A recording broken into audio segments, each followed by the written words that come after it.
Assalamualaikum warahmatullahi wabarakatuh.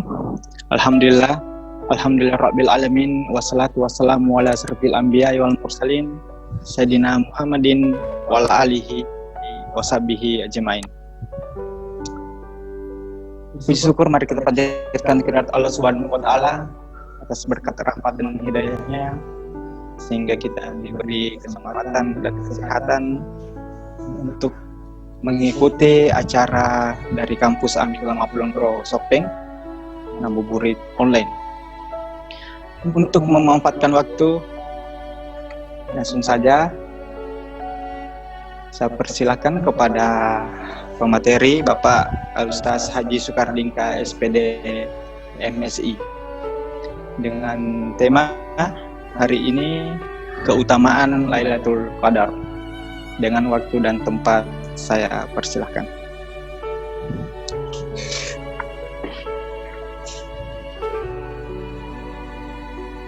Bismillahirrahmanirrahim.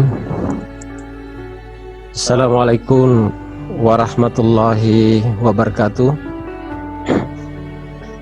Alhamdulillahirabbil alamin. Wa bihi nasta'inuhu ala umurid dunya waddin. Wassalatu wassalamu ala asyrafil anbiya'i wal mursalin Sayyidina Muhammadin wa ala alihi wa sahbihi ajmain. Amma ba'd. Wa qala ta'ala fil Qur'anil Karim wa huwa asdaqul qailin. A'udzu billahi minasy syaithanir rajim. Bismillahirrahmanirrahim. Inna anzalnahu fi lailatul qadar. Wa ma adraka ma lailatul qadar. Lailatul Qadari khairum min alfi syahr. Tanazzal malaikatu warruhu fiha biizni rabbihim min kulli amr. Salamun hiya hatta matla'il fajar. Sadaqallahul azim.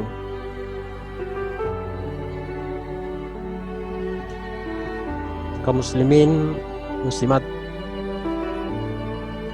yang sama-sama dirahmati oleh Allah Subhanahu wa taala.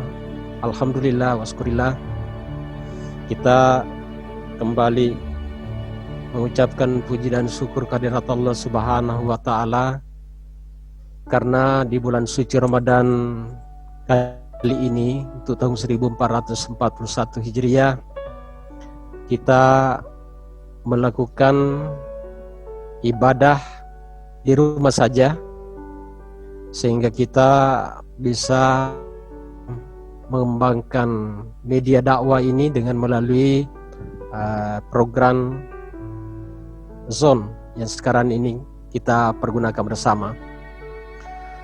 Salam dan salawat kita kirimkan kepada baginda Rasulullah Muhammad sallallahu alaihi wasallam, dia yang senantiasa dijadikan sebagai ikutan kita selaku umat Islam.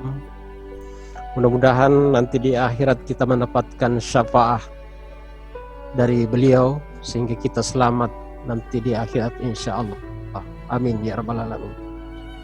Pada kesempatan ini saya diberikan tema yaitu membahas tentang keutamaan malam Lailatul Qadar.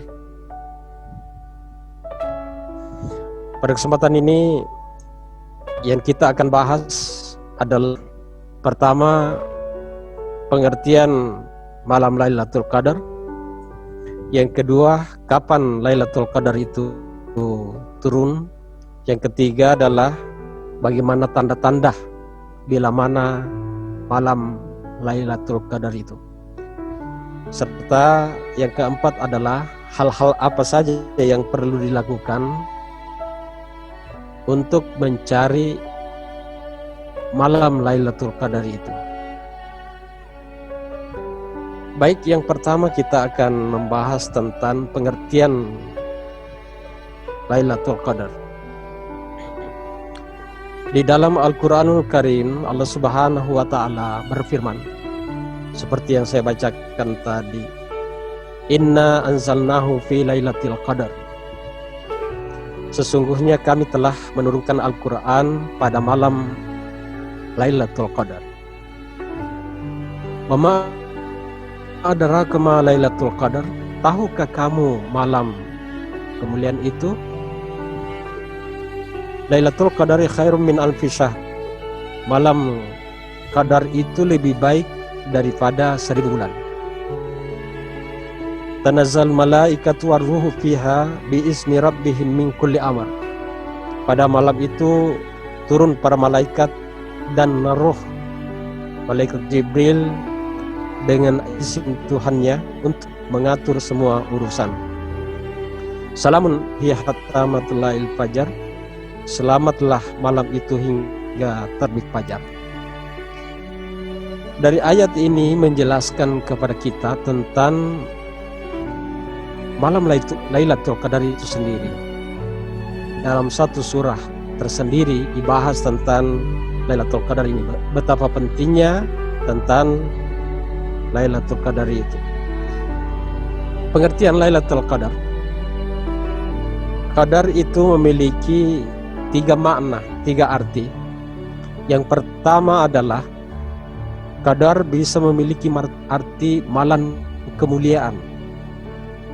Kenapa dikatakan malam kemuliaan? Karena pada malam itu pertama kali Al-Quranul Karim diturunkan kepada Nabi kita, baginda Rasulullah Muhammad SAW, bertepatan dengan malam Lailatul Qadar, malam turunnya Al-Quran. Ya. Yang kedua, malam Qadar itu bisa memiliki arti ketentuan atau penetapan. Karena pada malam itu ditetapkanlah oleh Allah Subhanahu wa Ta'ala apa-apa yang akan terjadi selama 1 tahun pada tahun itu. Yang ketiga juga memiliki arti, Qadar memiliki arti sempit. Kenapa? Karena pada malam itu juga malaikat akan turun ke bumi untuk memberikan ucapan selamat kepada semua umat manusia yang melakukan ibadah pada saat itu. Mari kita melihat satu persatu. Malam Lailatul Qadar itu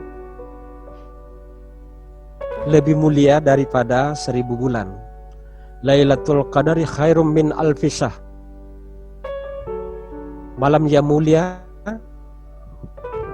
malam Lailatul Qadar itu lebih mulia dari 1000 bulan.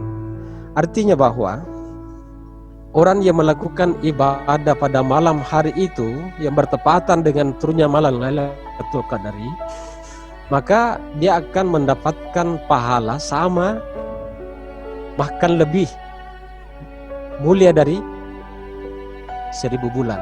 Kalau kita berhitung 1000 bulan itu terdiri dari 83 tahun 4 bulan. Ini memiliki makna bahwa orang yang melakukan ibadah pada malam hari itu, malam Lailatul Qadar itu, maka sama bahkan lebih dibandingkan dengan beribadah 83 tahun 4 bulan. Betapa luar biasanya malam Lailatul Qadar itu. Sehingga kita berusaha semaksimal mungkin bagaimana sehingga pada saat itu kita melakukan ibadah kepada Allah Subhanahu wa Ta'ala. Ya. Malam diturunkannya Al-Quranul Karim. Kalau kita beribadah, taruhlah pada saat itu kita melakukan ibadah sholat misalnya, maka kita dinilai pahala yang kita dapatkan itu seperti dengan 83 tahun 4 bulan. Kita bersedekah, kita membaca Al-Quran, kita sholat tahajud pada malam itu, maka betapa luar biasanya pahala yang kita dapatkan seperti yang dijelaskan oleh Allah Subhanahu wa Ta'ala kepada kita. Yang kedua adalah ketentuan. Qadar itu memiliki artinya ketentuan atau penetapan. Karena pada malam itu ditetapkanlah apa yang akan terjadi pada 1 tahun yang akan datang. Malaikat Jibril diutus oleh Allah Subhanahu wa Ta'ala untuk mengatur alam semesta bersama dengan malaikat-malaikat yang lain. Pada saat itu dia turun ke bumi, diberikan perintah oleh Allah Subhanahu wa Ta'ala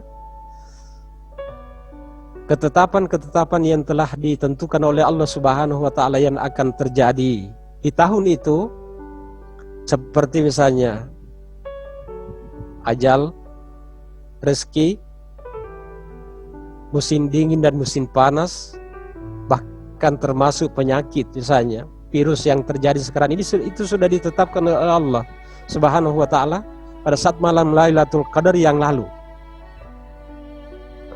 bulan Ramadan yang lalu. Sehingga ketentuan apa yang akan terjadi selama 1 tahun itu, pada malam itu Allah Subhanahu wa taala memberikan semua ketentuan itu kepada malaikat-malaikat untuk dilaksanakan. Malaikat Mikail misalnya diberikan kepercayaan untuk mengetahui, mengatur tentang turunnya hujan, memberikan rezeki kepada setiap manusia. Itu sudah diberikan kita catatan itu oleh Allah Subhanahu wa taala. Termasuk ajal manusia yang akan meninggal dalam tahun itu sudah ditetapkan oleh Allah Subhanahu wa taala pada tahun itu. Yang ketiga, memiliki arti tadi sempit, karena pada saat itu malaikat akan turun ke bumi untuk memberikan ucapan selamat kepada seluruh manusia yang melakukan ibadah kepada Allah. Salamun hiya hatta matlail fajar. Keselamatan, selamatlah malam itu hingga terbit fajar. Ucapan selamat diberikan kepada orang-orang yang melakukan ibadah. Yang kedua, lalu kapan Lailatul Qadar itu turun? Dari beberapa hadis yang dijelaskan itu menunjukkan perbedaan-perbedaan pendapat tentang turunnya Lailatul Qadar itu. Ada yang mengatakan bahwa malam turunnya Lailatul Qadar itu adalah pada saat 17 Ramadan. Dalam hadis riwayat yang diriwayatkan oleh Bukhari, dijelaskan bahwa carilah malam Lailatul Qadar itu pada 10 malam terakhir.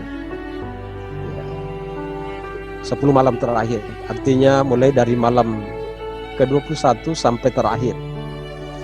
Bahkan dalam riwayat yang lain diharapkan kita untuk mencari waktu Lailatul Qadar itu pada malam-malam ganjil 10 malam yang terakhir. Misalnya malam ke-21, 23, 25, 27 dan 29. Bahkan ada juga yang berpendapat bahwa turunnya Lailatul Qadar itu di malam 27 Ramadan. Ini turunnya malam Lailatul Qadar itu setiap Ramadan berbeda-beda dan tidak menetap waktunya. Kenapa? Allah Subhanahu wa taala merahasiakan tentang ini supaya kita umat manusia melakukan ibadah sepanjang masa.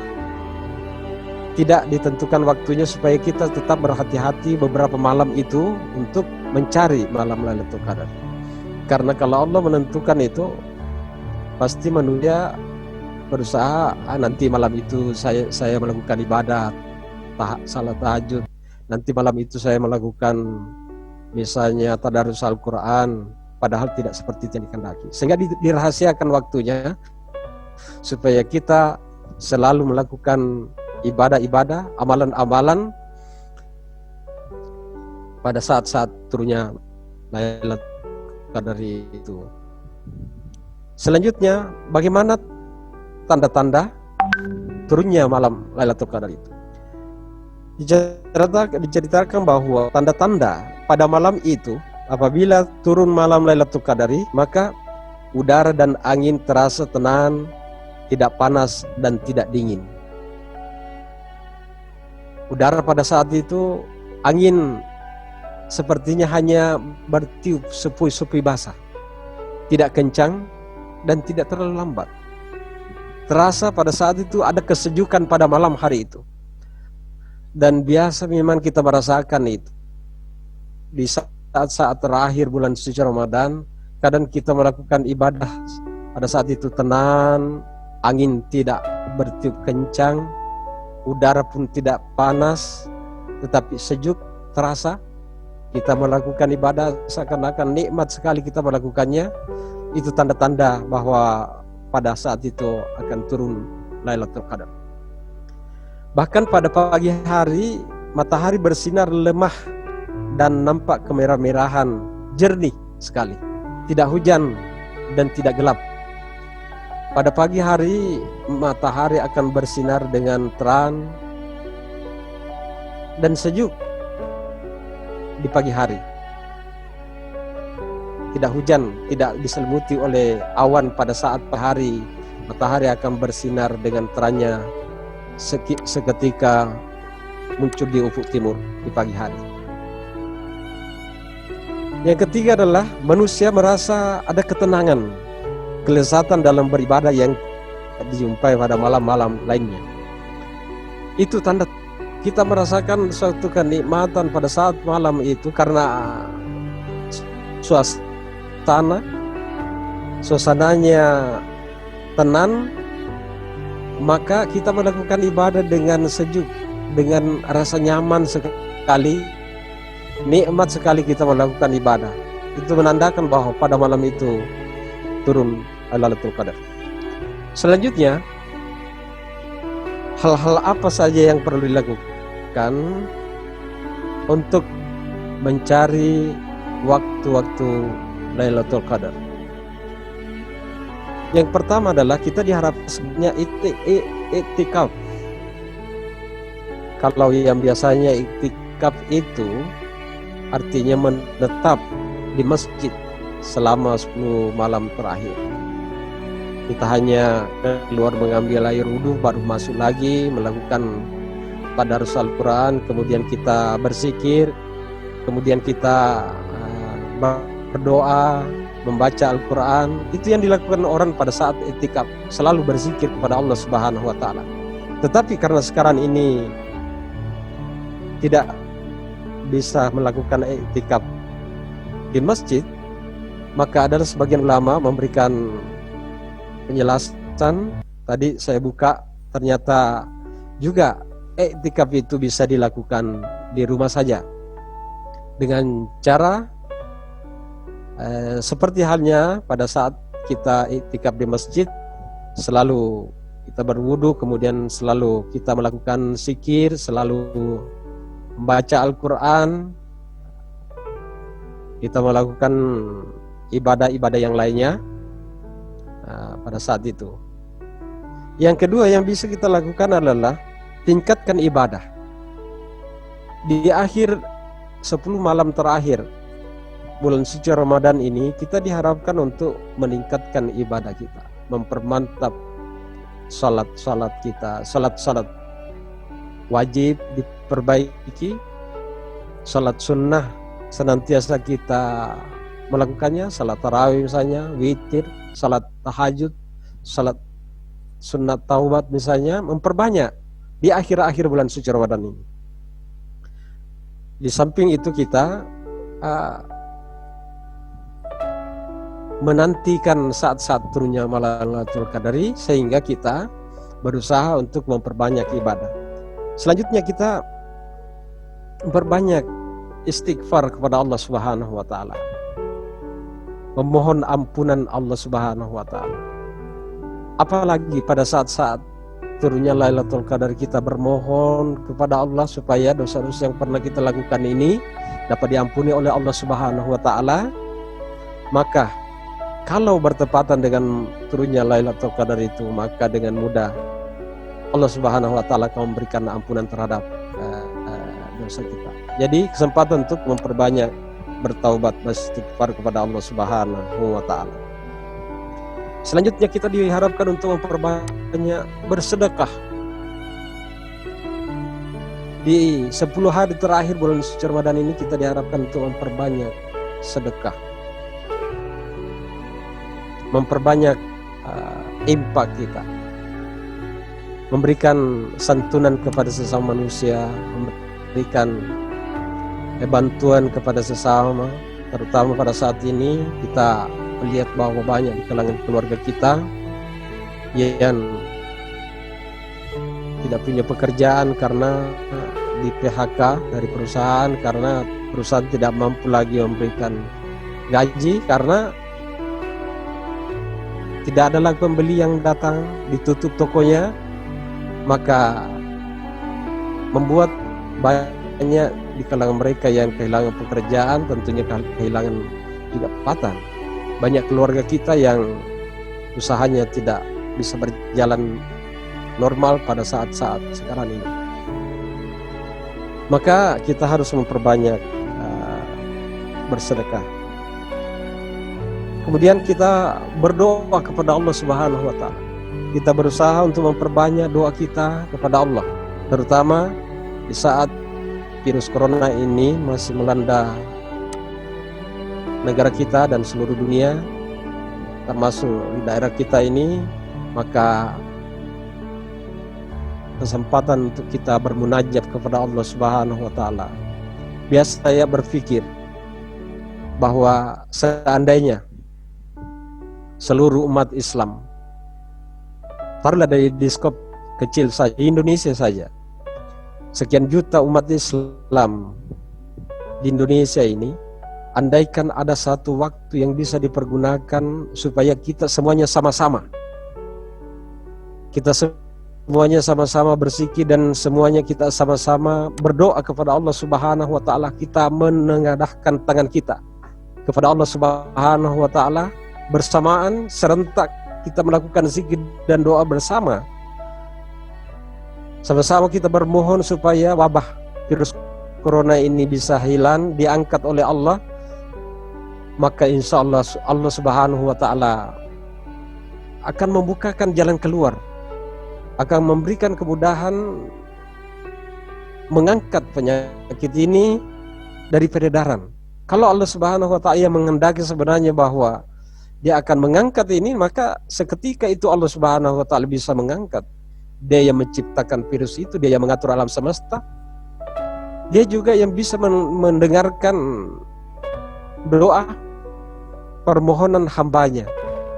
Maka seandainya bisa kita melakukan doa bersama dan zikir bersama ini, kita sama-sama menengadahkan tangan kita kepada Allah Subhanahu wa taala. Ya Allah, angkat penyakit dan virus ini yang mewabah sekarang ini. Maka insya Allah dengan pertolongan Allah Subhanahu wa taala kita harapkan bisa mengangkat penyakit ini. Oke, saya kira itu yang bisa sampaikan pada kesempatan ini. Terus selanjutnya kami berikan kepada moderator untuk bicara selanjutnya. Terima kasih. Assalamualaikum warahmatullahi wabarakatuh. Oke, sangat menarik. Ada 4 pertanyaan dari sahabat-sahabat Noah. Yang pertama, Assalamualaikum Pak. Terima kasih atas ilmunya. Saya pernah dengar ceramah tentang tanda-tanda Lailatul Qadar. Ketenangan dan kesejukan itu karena jutaan malaikat turun ke bumi, sehingga sinar matahari dan angin kencang yang dihalangi oleh sayap-sayap malaikat. Apa ada doa khusus ketika kita merasakan itu?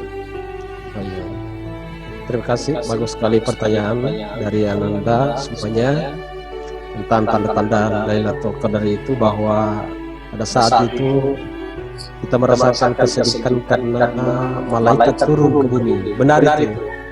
Saya sependapat dengan itu. Termasuk matahari akan bersinar dengan sejuk pada pagi hari karena kita diliputi oleh malaikat. Doa yang bisa kita lantunkan kepada Allah Subhanahu wa taala, tentunya kita bisa berdoa dengan menggunakan bahasa kita masing-masing, bahasa Indonesia, bahasa Bugis bisa dipergunakan. Kita hanya bisa berdoa, ya Allah, berikanlah kesempatan kepada kami supaya saya bisa menjumpai malam Lailatul Qadar pada tahun ini. Berikanlah kepada kami, ya Allah, kemampuan dan kesempatan untuk melakukan ibadah-ibadah pada malam Lailatul Qadar, ya Allah. Berikanlah hidayah kepada kami sehingga kami bisa menjumpai malam Lailatul Qadar pada bulan suci Ramadan ini. Setelah kita berdoa seperti itu, tentunya kita berjaga-jaga di 10 hari terakhir sesuai dengan hadis Rasulullah SAW yang diriwayatkan oleh Bukhari tadi. bahwa carilah malam-malam Lailatul Qadar pada malam-malam ganjil 10 malam terakhir. Oleh karena itu kita berjaga-jaga pada malam itu, memperbanyak istighfar, memohon kepada Allah Subhanahu wa taala. Bukan cuma kita berdoa saja, tetapi kita juga diharapkan untuk memperbanyak ibadah-ibadah sunnah yang lainnya. Salat misalnya dengan membaca Al-Quran, dengan memperbanyak istighfar, dan memperbanyak berdoa kepada Allah Subhanahu wa taala. Saya kira itu jawaban yang bisa saya sampaikan.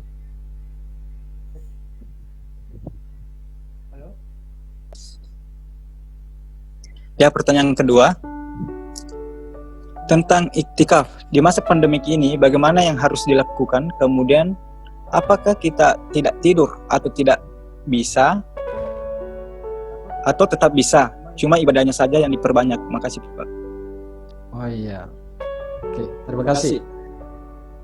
Satu pertanyaan yang cukup bagus, apalagi di saat sekarang ini kita tidak diperkenankan untuk melakukan iktikaf di masjid. Apakah itu bisa dilakukan seperti di rumah? Seperti yang saya katakan tadi bahwa iktikaf ini bisa, ada sebagian ulama sudah membolehkan kita untuk melakukan iktikaf di rumah, tentunya dengan cara dan adat istiadat yang sama seperti yang dilakukan di masjid.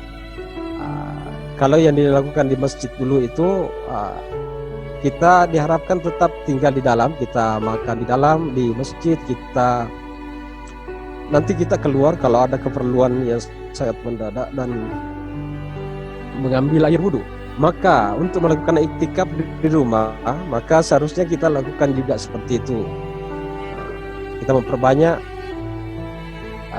melakukan ibadah-ibadah sunnah di rumah. Kemudian kalau misalnya wudhu kita batal, maka kita melakukan lagi, berwudhu lagi, kemudian kita kembali untuk berzikir kepada Allah Subhanahu wa taala. Tentunya pada malam hari kita juga setelah kita mengantuk, maka diberikan juga kesempatan kepada kita untuk beristirahat, tidur. Karena mata juga memiliki hak, kita harus juga memberikan hak mata kita untuk beristirahat. Dan tidak ada juga artinya kita melakukan ibadah pada saat kita ngantuk. Malah dalam satu riwayat itu mengatakan bahwa termasuk salat tarawih yang kita lakukan itu seharusnya dilakukan dengan cara tidak terlalu memaksakan diri. Misalnya setelah kita melakukan misalnya salat tarawih 2 rakaat, boleh kita beristirahat sambil makan kue, misalnya makan dulu kue, kemudian setelah itu kita lanjutkan salat tarawih. Jangan kita paksakan diri seakan-akan kita sudah capek baru kita melakukan ibadah. Karena pada saat kita capek baru melakukan ibadah, maka biasanya tidak, konsentrasi kita hilang, kehusuan salat yang kita lakukan tidak berjalan dengan baik. Maka seharusnya tarawih yang kita lakukan itu seperti itu. Termasuk iktikaf ini, itu tidak memaksakan diri. Misalnya setelah kita ngantuk, ya istirahatlah. Tetapi setelah kita terbangun, maka kita lagi melakukan ibadah-ibadah sunnah yang lainnya. Saya kira demikian. Oke, pertanyaan ketiga Pak. Bismillahirrahmanirrahim. Terima kasih atas ilmu dan materi yang menarik. Adapun pertanyaan kami, apakah malam Lailatul Qadar itu sudah pasti pada suatu malam ataukah berpindah dari suatu malam ke malam lainnya pada setiap tahunnya? Oh iya. Ya, terima kasih. Satu pertanyaan yang cukup bagus, bahwa apakah malam Lailatul Qadar itu sudah tertentu waktunya pada setiap bulan suci Ramadan. Seperti yang saya jelaskan tadi dari awal bahwa tidak diketahui kapan turunnya malam Lailatul Qadar itu, hanya berdasarkan hadis-hadis, riwayat-riwayat yang diceritakan kepada kita bahwa carilah malam Lailatul Qadar itu dari malam-malam 10 malam terakhir, malam-malam ganjil. dan setiap tahun berbeda-beda waktunya, tidak ditetapkan. Karena seperti yang saya jelaskan, kenapa Allah Subhanahu wa taala tidak menetapkan waktunya kepada kita, karena diharapkan kepada kita supaya selalu melakukan ibadah sepanjang waktu itu. Kalau Allah menetapkan pasti nanti kita bermalas-malasan, nantilah malam Lailatul Qadar baru kita melakukan memperbanyak sekali amal-amalan kita. Pada saat itu tidak. Allah Subhanahu wa taala mengharapkan kepada kita supaya ibadah yang kita lakukan itu rutinitasnya, secara rutin kita melakukannya, sehingga dia merahasiakan waktunya kepada kita supaya kita tetap bersiap-siap dan selalu menantikan saat-saat itu, sehingga kita selalu melakukan ibadah dengan sepenuh hati dan sebanyak-banyaknya. Saya kira demikian. Oke, pertanyaan selanjutnya mengenai Lailatul Qadar, yakni pada malam itu dicatatlah atau ditentukanlah hal-hal yang akan terjadi oleh Allah Subhanahu wa taala. Yang ingin saya tanyakan, apakah yang membedakan hal tersebut dengan Lauh Mahfuz? Karena saya sering mendengar ungkapan rezeki, jodoh, dan ajal telah ditentukan di dalam Lauh Mahfuz, jauh sebelum langit dan bumi diciptakan. Ya, oke, bagus sekali pertanyaan ini, bahwa itu sebenarnya manusia itu sudah ditentukan oleh Allah Subhanahu wa taala tentang 3 hal sebelum mereka lahir, dan itu sudah tercatat di Lauhil Mahfuz. Apa itu? Yaitu yang pertama adalah ajal manusia, yang kedua rezeki, dan ketiga adalah jodoh setiap manusia. Tetapi tentunya setelah ditetapkan oleh Allah Subhanahu wa taala seperti itu kan malaikat akan diberikan tugas untuk taruhlah misalnya rezeki manusia. Sudah diberikan kepercayaan kepada malaikat Mikail untuk membagi rezeki. Tentunya pada saat Allah Subhanahu wa taala menentukan itu di Lauhil Mahfuz, tidak memberikan sekaligus kepada malaikat Mikail itu, tetapi secara bertahap diberikan kewenangan kepada malaikat-malaikat ini untuk dijalankan pada tahun itu. Taruhlah misalnya kematian setiap manusia. Malaikat Israel, pencabut nyawa, itu sebenarnya tadi kita sudah ditentukan ajal kita oleh Allah Subhanahu wa taala di Lauhil Mahfuz sebelum kita lahir. Tetapi pada tahun itu barulah diberikan catatan itu kepada malaikat pencabut nyawa Israel, malaikat maut, bahwa ini daftar nama-nama yang kamu cabut nyawanya dalam tahun ini. Inilah nama-nama yang sudah dicatat di Lauhil Mahfuz di tahun ini, sudah sampai ajalnya. Pada saat itu dia diserahkan kepada malaikat pencabut nyawa itu untuk itu. Termasuk juga rezeki setiap manusia, termasuk misalnya pengaturan turunnya hujan dan apa yang akan terjadi, termasuk misalnya wabah yang terjadi sekarang ini sudah ditentukan memang oleh Allah Subhanahu wa taala bahwa nanti di tahun 2020 di bulan 4 April, Mei misalnya, Juni akan terjadi seperti ini, dan itu sudah diserahkan kepada malaikat untuk menjalankannya. Jadi saya sependapat dengan apa yang disampaikan oleh adik tadi, bahwa itu sudah ditentukan di Lauhil Mahfuz, tetapi di tahun apa yang akan terjadi tahun itu, maka pada saat itulah diberikan kewenangan kepada malaikat, diperintahkan oleh Allah Subhanahu wa taala kepada malaikatnya untuk menjalankan tugas itu. Saya kira demikian. Oke, sisa waktu 30 menit. 3 menit. Terakhir, pertanyaan saya, apakah sholat tarawih termasuk ibadah yang bisa dilakukan di malam Lailatul Qadar? Mulai pada saat apa kita mulai dan sampai kapan batasnya? Iya. Salat tarawih itu kan dilakukan pada saat sesudah, artinya umumnya kita lakukan di sini, Pak. Dan yang umumnya kita lakukan salat tarawih itu dilakukan setelah salat Isya. tentunya orang bertanya bagaimana ini. Nah, biasanya salat tarawih itu paling lambat jam 9 kita sudah selesai yang biasa kita lakukan di sini. Makanya tidak tertutup kemungkinan untuk menantikan saat-saat turunnya malam Lailatul Qadar itu bukan hanya salat tarawih yang kita lakukan, tetapi ada ibadah-ibadah sunnah yang lain. Misalnya tadarus Al-Quran, misalnya kita memperbanyak membaca tasbih, membaca subhanallah alhamdulillah wala ilaha illallah wallahu akbar. Itu amalan yang paling mudah kita ucapkan, tetapi berat timbangannya di akhirat nanti. Biar sembari kita berbaring bisa kita melakukan zikir itu. Zikir itu tidak mengenal waktu dan tempat, kecuali kalau masuk di WC, tidak boleh. Tetapi pada saat kita berbaring, usai kita melakukan salat tarawih misalnya, salat witir, kita selalu mau menantikan saat turunnya Lailatul Qadar, maka ibadah-ibadah yang lain yang bisa kita lakukan.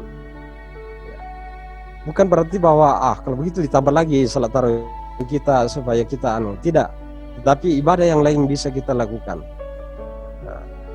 Waktu salat tarawih itu boleh juga dimundurkan waktunya, misalnya setelah kita ada namanya salat lail, ya, salat yang dilakukan setelah kita tertidur sejenak, salat tahajud misalnya, salat sunat taubat, banyak sekali ibadah-ibadah yang lain yang bisa kita lakukan. Saya kira demikian yang dapat saya sampaikan pada kesempatan ini. Sebagai terakhir 30 detik. Ya.